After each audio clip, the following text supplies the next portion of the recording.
Chiunque voglia iscriversi all'ITS deve avere principalmente 3 caratteristiche: essere curioso, aver voglia di imparare e mettercela tutta, perché è vero che è un biennale, ma che duri poco non significa che sia semplice. Però quello che io consiglio a tutti è veramente di provarci, perché dà grande soddisfazione.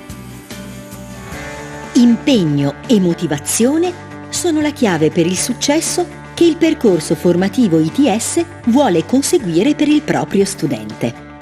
Lo studente tipo deve avere interesse per gli aspetti tecnici e tecnologici, insieme con una buona predisposizione al saper fare.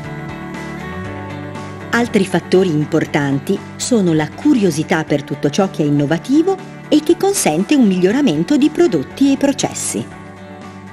Ma soprattutto, le chiavi fondamentali per ottenere il meglio da un corso ITS sono passione,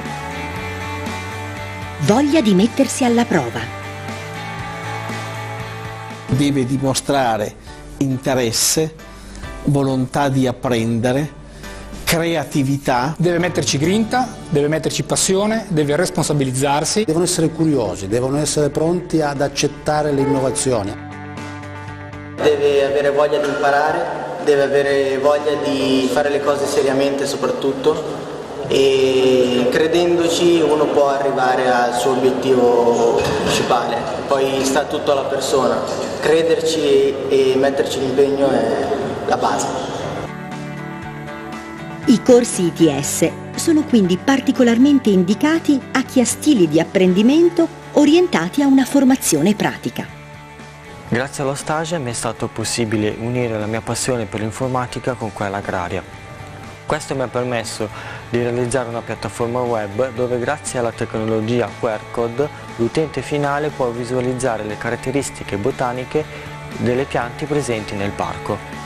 Per queste caratteristiche, i corsi ITS consentono di trasformare una propria passione in oggetto di studio e di realizzazione professionale, accorciando i tempi di inserimento nel mondo del lavoro.